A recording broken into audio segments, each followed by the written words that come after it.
Hello दोस्तों, आज दुनिया के सबसे बड़े कॉन्फ्लिक्ट में से एक चल रहा है पैलेस्टाइन, ईरान, इसराइल और अमेरिका के बीच। कई लोग कहते हैं कि पैलेस्टाइन के लोगों पर सालों से जुल्म हो रहा है और ईरान उन लोगों के लिए आवाज़ उठा रहा है। लेकिन दूसरी तरफ इसराइल और अमेरिका कहते हैं कि वे अपनी सिक्योरिटी और टेररिज्म के खिलाफ लड़ रहे हैं। तो आखिर सच क्या है? आज इस वीडियो में हम जानेंगे पैलेस्टाइन के लोगों के साथ क्या हुआ, ईरान क्यों पैलेस्टाइन को सपोर्ट करता है, अमेरिका और इसराइल ने ईरान पर क्या एक्शन किए और ईरान ने कैसे मिसाइल्स और ड्रोन्स अटैक से जवाब दिए। ये कहानी सिर्फ वॉर की नहीं है, ये पावर, पॉलिटिक्स और रेसिस्टेंस की कहानी है। पैलेस्टाइन का मुद्दा आज का नहीं है।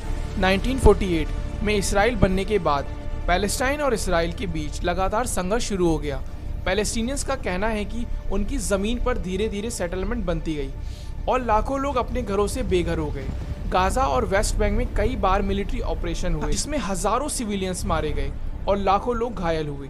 गाज़ा को दुनिया की सबसे बड़ी ओपन एयर प्रिजन भी कहा जाता है क्योंकि ये ब्लॉकेड और रिस्ट्रिक्शंस बहुत ज़्यादा हैं। इसी वजह से दुनिया भर में पैलेस्टाइन के सपोर्ट में प्रोटेस्ट होते रहते हैं। 1979 के इस्लामिक रिवॉल्यूशन के बाद ईरान ने पैलेस्टीनियंस को खुलकर सपोर्ट करना शुरू किया। ईरान का कहना है कि पैलेस्टीनियंस को उनकी ज़मीन और राइट्स मिलने चाहिए। इसी वजह से ईरान हर साल कुछ डे मनाता है जिसका मकसद पैलेस्टीनियन के सपोर्ट में आवाज़ उठाना है। ईरान मिडल ईस्ट में कई रेसिस्टेंस ग्रुप को सपोर्ट करता है जैसे हिजबुल्ला, कुछ इराकी ग्रुप्स और रीजन के दूसरे एंटी इसराइल मूवमेंट। इस वजह से इसराइल और ईरान के बीच टेंशन लगातार बढ़ती गई। कई बार इसराइल और अमेरिका ने ईरान के खिलाफ मिलिट्री ऑपरेशन किए। 2025 में अमेरिका ने ईरान के नटांस, फर्डो और न्यूक्लियर फैसिलिटीज़ पर हमला किया। इन अटैक्स में बंकर बस्टर बॉम्ब्स और क्रूज मिसाइल्स का इस्तेमाल हुआ।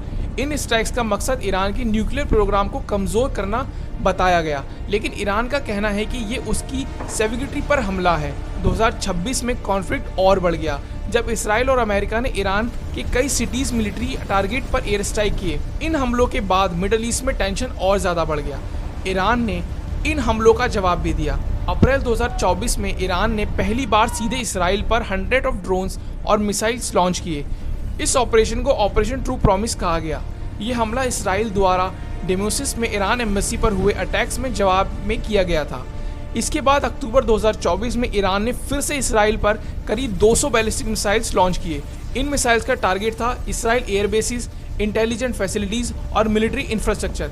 2025 का बड़ा मिसाइल अटैक। 2025 में कॉन्फ्लिक्ट और ज़्यादा बढ़ गया।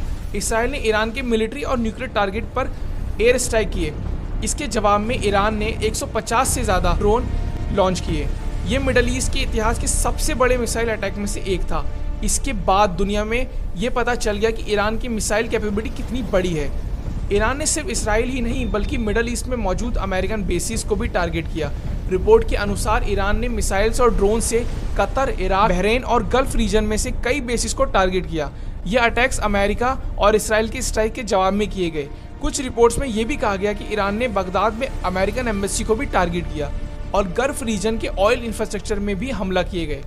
ईरान को मिडल ईस्ट की सबसे पावरफुल मिसाइल फोर्सेस में से एक माना जाता है। ईरान के पास है ballistic missiles, cruise missiles, long range drones और अंडरग्राउंड मिसाइल बेसिस। ईरान की मिसाइल 2000 से 2500 किलोमीटर की दूरी तक वार कर सकती हैं। इसका मतलब है कि मिडल ईस्ट के कई अमेरिकन बेसिस और इसराइल ईरान रेंज में आते हैं। इसी वजह से ईरान को रीजन में एक मेजर मिलिट्री पावर माना जाता है। 2026 में कॉन्फ्लिक्ट और ज़्यादा डेंजरस हो गया। अमेरिका और इसराइल ने ईरान के ऑयल एक्सपोर्ट्स हब्स और मिलिट्री फैसिलिटी पर स्ट्राइक किया। इसके जवाब में ईरान ने मिसाइल्स और ड्रोन्स ने उनसे रिटेलिएशन करने की चेतावनी दी है और रीजन ने कई अटैक्स भी किए हैं। इस कॉन्फ्लिक्ट्स में हज़ारों लोग मारे जा चुके हैं और पूरी दुनिया को डर है कि वॉर और ज़्यादा बढ़ सकता है। तो दोस्तों, पैलेस्टाइन, ईरान, इसराइल और अमेरिका का कॉन्फ्लिक्ट सिर्फ एक सिंपल वॉर नहीं है। ये हिस्ट्री, पॉलिटिक्स, रिलीजन और पावर की कॉम्प्लिकेटेड स्टोरी है। कुछ लोग इसराइल को सपोर्ट करते हैं और कुछ लोग पैलेस्टाइन और ईरान को सपोर्ट करते हैं। लेकिन एक बात हमेशा याद रखनी चाहिए, वॉर में सबसे ज़्यादा नुकसान हमेशा इनोसेंट सिविलियंस का ही होता है। आप इस इशू के बारे में क्या सोचते हैं? क्या ईरान का जवाब सही है या ये कॉन्फ्लिक्ट और बड़ा खतरा बन सकता है? अपनी राय कमेंट में ज़रूर बताएं और इसी तरह की वीडियोस और इसी तरह के टॉपिक्स के लिए चैनल को सब्सक्राइब ज़रूर करें।